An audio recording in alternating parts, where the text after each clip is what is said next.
మీ business ఏదైనా మీ ఊర్లో promotion చేయాలంటే అది సుమన్ టీవీతోనే సాధ్యం. ఇప్పుడే సంప్రదించండి.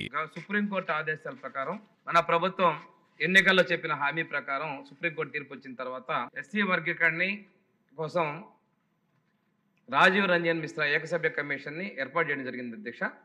ఈ రాజీవ్ రంజన్ మిశ్రా ఏకసభ్య కమిషన్ వారు 5 సిఫారసులతో రిపోర్ట్ ఇవ్వడం జరిగింది అధ్యక్ష. ఈ రిపోర్ట్ని క్యాబినెట్ గ్రూప్ ఆఫ్ మినిస్టర్స్కి పంపించిన తర్వాత గ్రూప్ ఆఫ్ మినిస్టర్స్ ఈ రికమెండేషన్ని ఆమోదించి ప్రభుత్వానికి ఇవ్వడం జరిగింది. ప్రభుత్వం క్యాబినెట్ ముందు తీసుకొచ్చిన తర్వాత క్యాబినెట్లో ఈ రిపోర్ట్ని గ్రూప్ ఆఫ్ మినిస్టర్ యొక్క నిర్ణయాన్ని క్యాబినెట్ ఆమోదం చేసిన తర్వాత ఈరోజు సభలో రిపోర్ట్ పెడుతున్నాం అధ్యక్ష. ఈ సిఫార్సుల అధ్యక్ష ప్రధానంగా మొదటి సిఫార్సు ప్రకారం ఎస్సీ ఉపకులాలను వర్గీకరణ చేయాలి అనేది ప్రతిపాదించారు అధ్యక్ష.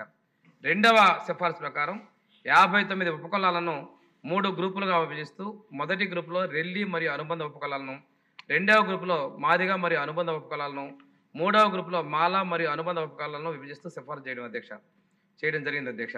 మూడవ సిఫార్సులో మొత్తం ఎస్సీ జనాభాలో ఈ 3 వర్గాల యొక్క జనాభాని వాటి యొక్క జనాభా ప్రకారం మరియు వారి యొక్క శాతాన్ని బట్టి వారికి రిజర్వేషన్ ప్రతిపాదన వారి శాతాన్ని తెలియజేశారు అధ్యక్ష. దీని ప్రకారం మొదటి గ్రూపులో 1%, రెండవ గ్రూపులో 6.5%, మూడవ గ్రూపులో 7.5% రిజర్వేషన్ని ప్రతిపాదించడం జరిగింది అధ్యక్ష. 4వ సిఫార్సు ప్రకారం అధ్యక్ష ఎస్సీల కొరకు కేంద్రంలో అనుసరిస్తున్నటువంటి 200 రోస్టర్ పాయింట్ను ప్రతిపాదించారు అధ్యక్ష. మొదటి 100లో 1వ గ్రూపులకు 1 పాయింట్ను, రెండవ గ్రూపులకు 6 పాయింట్లను, మూడవ గ్రూపులకు 8 పాయింట్లను కేటాయిస్తూ రెండవ 100లో 1వ గ్రూపులకు 1 పాయింట్ను, రెండవ గ్రూపులకు 7 పాయింట్లను, మూడవ గ్రూపులకు 7 పాయింట్ల లెక్కన రిజర్వేషన్ రోస్టర్ని ప్రతిపాదించడం జరిగింది అధ్యక్ష. అదేవిధంగా అధ్యక్ష 5వ సిఫార్సులో ఈ రిజర్వేషన్ల అమలు మరియు బ్యాక్లాగ్ పోస్టుల భర్తీకి సంబంధించిన మార్గదర్శకాలను కూడా తెలియజేయడం జరిగింది అధ్యక్ష. దీంతోపాటు అధ్యక్ష ఇప్పటివరకే గౌరవ సభ్యులు మాట్లాడిన దానిలో ఎక్కువ మంది కూడా జిల్లాల వారీగా ఇది రిజర్వేషన్ చేస్తే బాగుండనేటువంటి ప్రతిపాదించారు అధ్యక్ష. దీనికి మన ఉప ముఖ్యమంత్రి గారు పవన్ కళ్యాణ్ గారు కూడా రెల్లి కులస్తులకి ఆ జిల్లా ప్రాంతాల్లోనూ అదేవిధంగా మిగిలిన ప్రాంతాల్లో ఉన్నటువంటి కూడా చేసినట్లయితే లబ్ధి చేకూర్చే విధంగా నిర్ణయం తీసుకోవడం కూడా జరిగింది అధ్యక్ష. దీనికి సంబంధించిన సిఫార్సు కూడా 5వ సిఫార్సులో మెన్షన్ చేయడం జరిగింది అధ్యక్ష. ఏంటంటే రిజర్వేషన్లు అమలు మరియు అదేవిధంగా జిల్లాల వారీగా విభజించిన ప్రతిపాదనను చాలా మంది ప్రతిపాదించారు. ప్రస్తుతం జిల్లాల వారీగా రికమెండేషన్ చేయడం లేదు.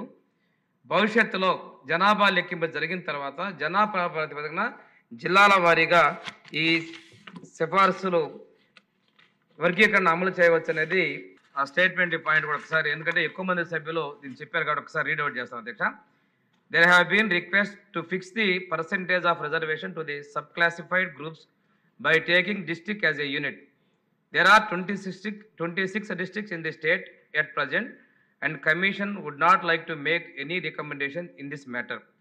Government may take a view on this at an appropriate time after conduct of next census, based upon rational principles, quantifiable data, and interstate backwardness. అధ్యక్ష అంటే మనం మేనిఫెస్టోలో ఇచ్చిన విషయాన్ని కూడా కమిషన్ దృష్టిలో పెట్టడం, ప్రజల నుంచి వచ్చిన డిమాండ్కి ప్రస్తుతం ఉన్న దానిలో ఉమ్మడి జిల్లాల స్టేటస్ ఉన్నాయి, 26 జిల్లాలు కొత్తగా ఉన్నాయి కాబట్టి వీటికి ఆ క్లారిటీ లేనందున తర్వాత చేయమనేది ప్రభుత్వం ఏకసభ్య కమిషన్ రికమెండేషన్ చేసిన అధ్యక్ష.